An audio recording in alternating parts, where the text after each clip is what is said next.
because you yourself mentioned these guys have not started. Maybe he wants the starters who are sitting on the bench to wake up, and Coach Vic is using these non-quote-unquote players na hindi bihirang gamitin na ipakita. Oh! And right on cue, Coach JV, they are really showing. Coach, imagine Zamboanga is averaging 83 points per game, but they are averaging 71.3 points off the bench. Wow. So only 10 points belong to the starters on average during the whole duration of this season. Pero yung starters na yon, pinapagod na ang kalaban. And that's the reason why, very deep bench, laking tulong talaga para sa Zamboanga. Mosqueda, will this be back-to-back? Yes, it is. Gets the offensive rebound to no avail on the stick back. Palencia is pushing the pace, leaves it for Mahari, absorbs the contact, and converts.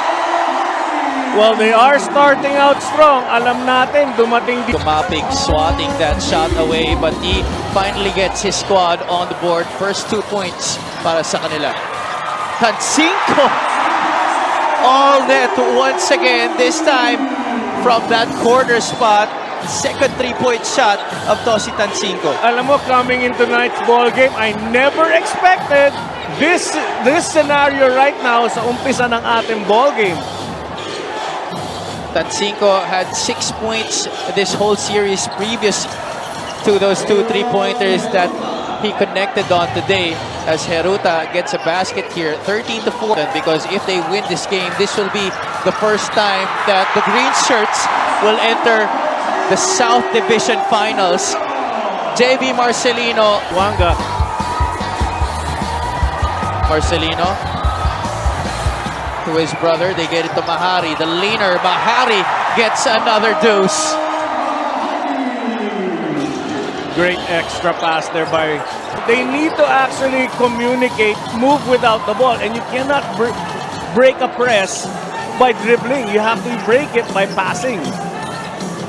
Nermal now had to pick up his dribble. JC getting the steal on over to Dumapig, and he will score.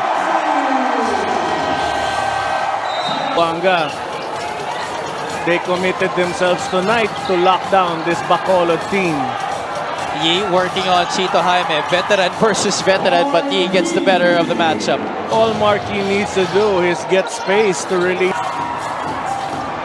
JC looking ahead. Jaime leaves it for Bautista. It looks like Zamboanga will set it up here. Shot clock reads 10 for the green shirts. Japs from downtown. No go. Eguilos for the offensive rebound. Leaves it for JC, and JC will score. Perfect example. Jamo Eguilos being smart enough to dish that ball out. An assist is equal to 2 points, 3 points for Marcelino. Zamboanga had 18 feeds in their last game compared to 17, or rather 16 para sa Bacolod. Liu getting a basket here para sa Bacolod. Bakers doesn't lead here for Zamboanga. Bacolod sticking with that zone. Eguilos, the cut inside. JV attacks the paint. That's no goal, but a tip in by his twin brother, JC Mars. This is JV. Thought of the three, passed it on. Chito Jaime, that's a specialty of the house for the veteran. Inantay lang. Una nag-miss, na-delay lang. Dumating din si attempt para sa Bacolod team. That was a shot clock violation against the white shirts. Jaime, top of the circle three, too strong. Eguilos tries to taps it, ends up with Bautista. Japs gets a roadblock from Jamo. JC reads the clock. It gets at 5, 4. JC, the runner is good. This is now a 20-point lead, 32-12. 2 minutes into the second quarter.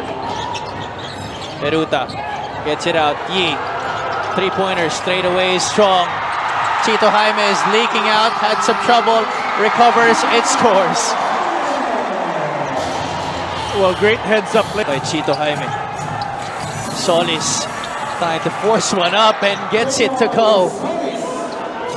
Alam mo, umiba na eh. The tempo has been... JC almost grabs the offensive board, but it ends up with Normal. Jan had to pick up his dribble. There's another steal by JC. The All-Star MVP skies and gets the 2 points. Well, great anticipation there. Yung basketball smarts lang ni JC Marcelino. Alam niya kung saan dadaan ang bola, kaya yung kamay niya humaharang lang sa path ng bola. I already know what JC means. Just crazy. Just crazy basketball. Ganda. Yes. Meanwhile, Aaron Haruta able to get 2 points para sa kanyang kupunan. Talaga naman wala silang pag-asa makapagpahinga. Haruta, formerly of the San Juan Knights and the Iloilo United Royals. Aaron backs it off the glass. Starting to try to take over here. Teammate na kasi nasanay siyang maglaro. He's ready to get that pass. Pero Palencia almost had an easy layup na. Pumasa pa.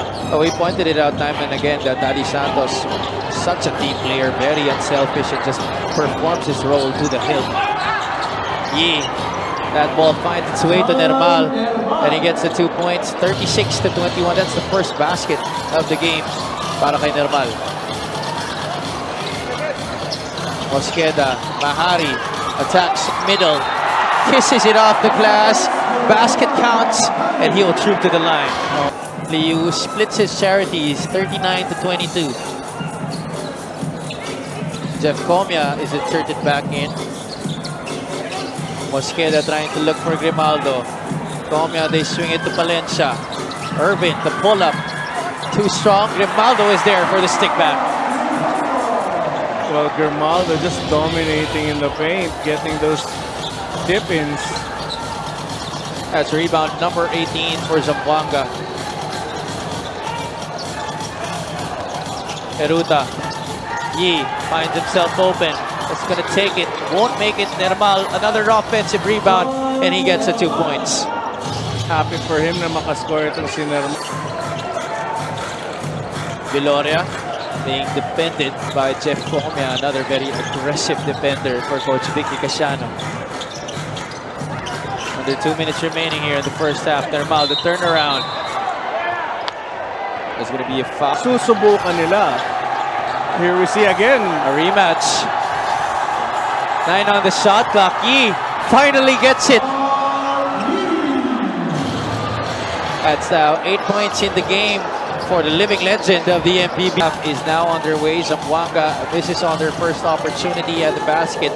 That was JC Marcelino missing on a perimeter jumper. In the first half, Sydney reported that Zamboanga, they talked about that word believe, coach.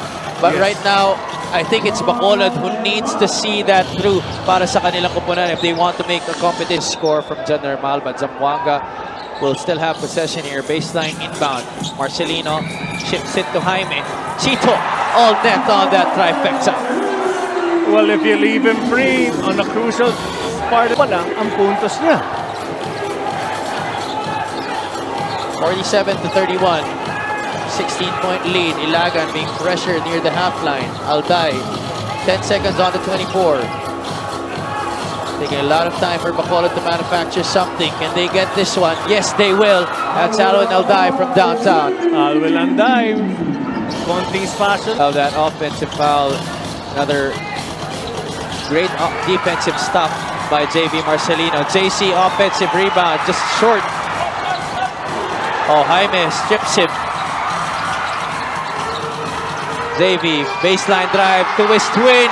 The Turbo Brothers at it again. Simply amazing.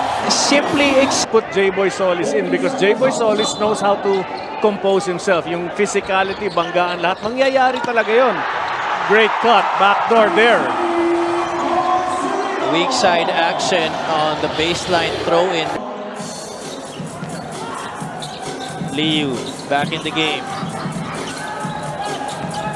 Drives to his strong side, gets the bump, and gets the bucket. Wow, 11 points na lang ang kalamangan ng Short on the fall away. Valencia over to JB, pumps in the air. Tancinco offensive rebound. The reverse No good, but JV Marcelino. Solis is back in the game with those 4 fouls. Mahari has been aggressively harassing itong si Joel Liu. Nermal likes this matchup against Tancinco. Trying to get contact once again. Didn't get it, but nevertheless still 2 points. Nakukuha niya na yung groove niya. Itong si Nermal, dumidiskarte na siya. He's taking the cudgels na for his team. He wants to take over because Alday has been struggling. Marty has not been himself. And Nermal hasn't been himself for the past 2 games. Bahari had a good first half. Loses possession. Liu, 1 man to beat. Egilos could not stop the attack. 8 points, Kalamangan, 7 points for Liu. Oh, this is also one guy who we have not seen have a good scoring night in this series. Tama ka doon, and Liu needs to show up because nga, Haruta as well, pagod na. Nakikita natin sa bench, talagang upo nila, hindi upong handang maglaro. Haruta has 7 points. Oh, Tancinco knocks down that high looper. The crowd once again rims out. 12 seconds left here in the third. Valencia reads the clock. He will go all the way and he will finish. That's already 3 team fouls here in the 4th quarter for Bacolod. Oh, scramble for the ball, ends up with Zamboanga still. 5 on the clock. Does Valencia know it? Comia has to hoist it. Too strong. Oh, Mahari coming out of nowhere. That shouldn't count because the Opportunity he usually makes. Oo nga, bitaw pa lang, kitang-kita mo na, short ang tira. And these are the situations that's sad. Might as well take a 3, make an attempt at the 3-point line because you need that point, the extra point badly. Fatigue definitely showing here for Bacolod. While Zamboanga doesn't seem to run out of energy here. Look at them still crashing the glass. And here Liu leaking down the floor, cherry picking for the Cebuano Ninja. 9 points. Enviable task of the guarding the Marcelino, one of the Marcelino brothers. Well, that's been his calling card all his career ever since we were in high school. At siya lang talaga nakaka-match up ng maigi kasi mabilis din siya eh.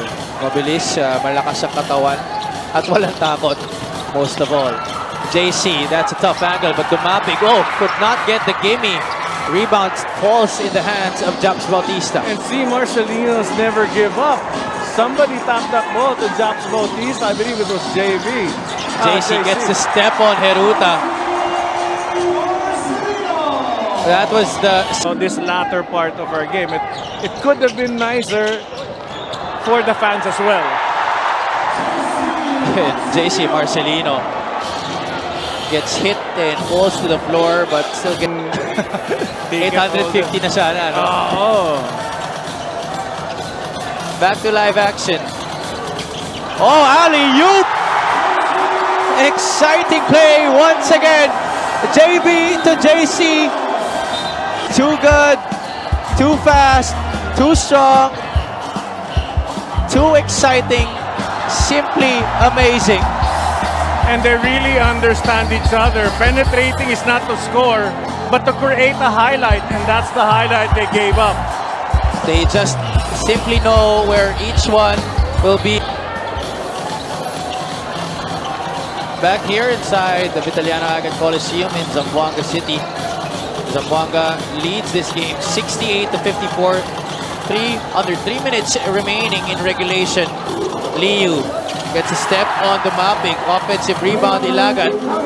Plus 2 points para sa Bacolod. There still is a window of opportunity here para sa Kapunan. Wow, JV Marcelino just strips Aaron Haruta on the low block.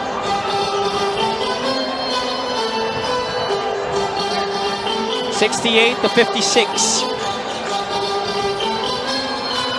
JV gets the screen from the Mapic, doesn't use it. Floater is good for JV Marcelino.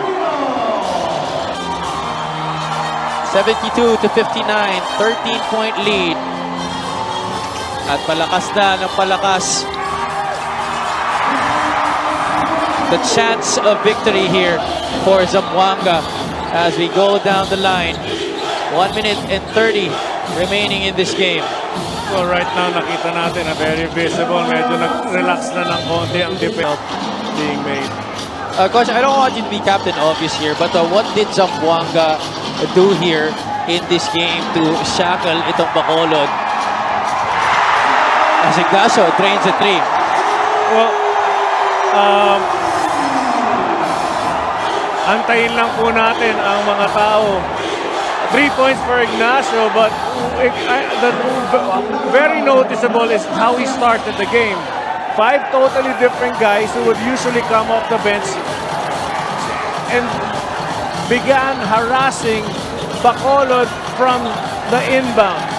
And they actually gave this Zamboanga team a tough lead for Bacolod to catch up on. So all this plus everybody else coming in just added firepower and prevented Bacolod to just come closer and take this game. The offense just stemmed from their tough defense. And look at that, coach. 26 offensive rebounds for Zamboanga, Wow. 19 defensive rebounds. When was the last time you've seen a team have more offensive rebounds than defensive Matagal rebounds? na at karamihan doon ang mga backcourt pa. Marcelino brothers and all the other small guys were the ones going for second chance opportunities. And there you have it, ladies and gentlemen. Zamboanga